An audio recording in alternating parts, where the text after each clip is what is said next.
संबलपुर गांव के एक छोटे से घर में सूरज अपने बेटे चिन्नू और पत्नी अनीता के साथ रहता था।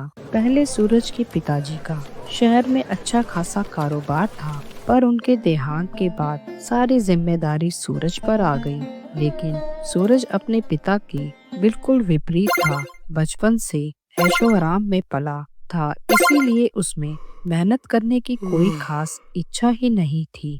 इसके चलते जल्द ही शहर का सारा कारोबार चौपट हो गया और वह अपने परिवार को लेकर वापस अपने गांव आ गया। आप मेरी बात क्यों नहीं मानते? इस तरह से तो गांव की खेती बाड़ी भी हाथ से चली जाएगी। नौकरों के सहारे तो आपने काम छोड़कर देख ही लिया कि क्या नतीजा निकलता है। तुम बेकार ही चिंता करती रहती हो। देखना, जल्द ही हमारे दिन बदल जाएंगे। बहुत बड़ा खजाना हाथ लगने वाला है मेरे। सूरज हमेशा किसी अनजान खजाने की ही बातें करता था। वह इसलिए क्योंकि अक्सर उसके पिताजी उसके सपने में आते थे और उसे गुप्त खजाने के बारे में बताते थे। पर सूरज ने आज तक वह सपना पूरा नहीं देखा जो उसे खजाने का पता चल पाए। एक रात घर में सब लोग सो रहे थे। सूरज ने फिर वही सपना देखा और अचानक जोर से चिल्लाता है, मिल गया, मिल गया, मुझे खजाना मिल गया। शोर सुनकर अनीता भी जाग जाती है और अनीता सूरज को नींद से जगाती है। उठो, क्या हुआ? फिर से किसी खजाने का सपना देख रहे हो क्या? खजाना मिल गया।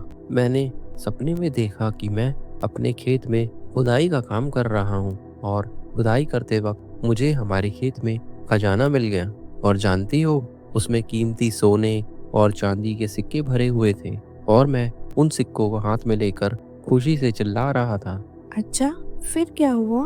फिर क्या होना था, तुमने मुझे नींद से जगा दिया और मेरा खजाने का खूबसूरत सपना तोड़ दिया।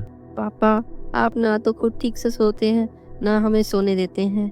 चलो अब सो जाओ। चीनू बेटा, तू भी सो जा। इसी तरह सूरज को हर रात खजाना मिलने का सपना आता था और वो सपना देखकर हमेशा ही सोते सोते ऐसे ही चिल्लाने लगता था। एक दिन सूरज किसी काम से बाहर गया हुआ था और उसका दोस्त मोहन उसे मिलने आता है। अरे भाभी जी, घर पर सब ठीक तो है ना? सूरज कब तक घर वापस आएगा? क्या बताओ मोहन भैया, गांव में इतनी खेती बाड़ी छोड़कर यह शहर में नौकरी करने जाते हैं। कुछ दिन काम करते हैं, फिर छोड़ देते हैं। सब कुछ होते हुए भी घर के हालात सही नहीं हैं। मैं तो तंग आ गई। आप ही इन्हें कुछ समझाइए।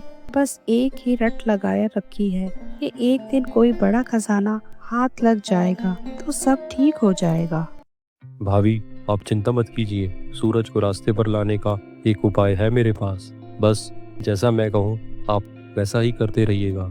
और मोहन, क्या हाल है तुम्हारे? आज इतने दिन बाद यहाँ कैसे आना हुआ? बस भाई, सोचा तुमसे मिलाऊं, सो चला आया। और आजकल क्या कर रहे हो?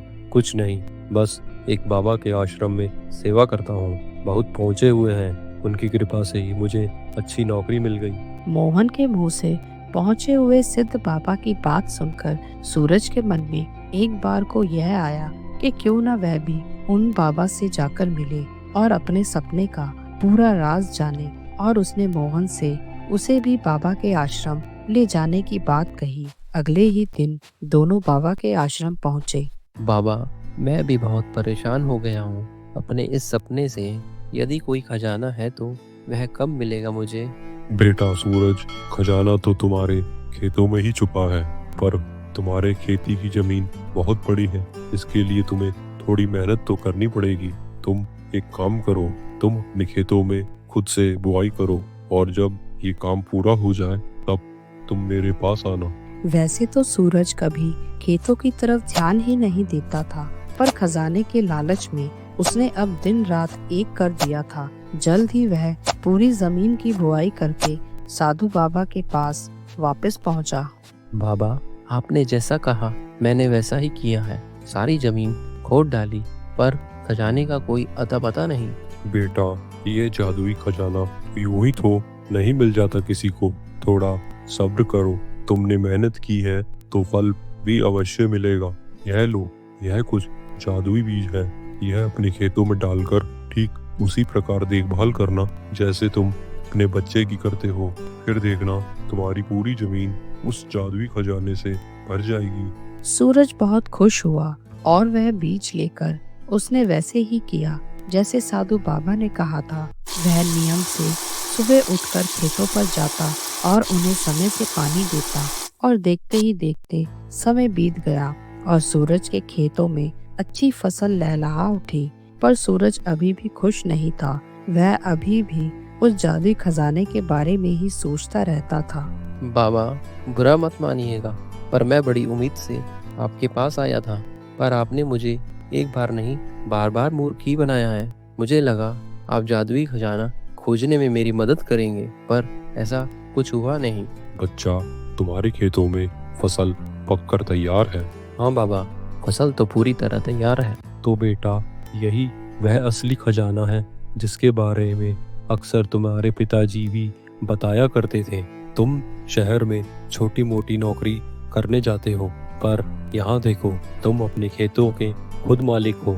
अपनी मेहनत से तुमने इतनी अच्छी फसल उगाई है और इसका मुंह मांगा दाम भी तुम्हें मिलेगा। तो तुम्हारे सपने का सच यही था कि खजाना तुम्हारे खेतों में छुपा था, पर तुम्हें मेहनत करके ही तुम्हें खजाना पाना था और ये खजाना सदा तुम्हारे साथ रहेगा, क्योंकि हमारी मेहनत ही हमारे जीवन का असली खजाना है। बाबा की यह सब बातें सुनकर सूरज की आंखें खुल गईं और वह उन्हें धन्यवाद करके वापस अपने घर आ गए।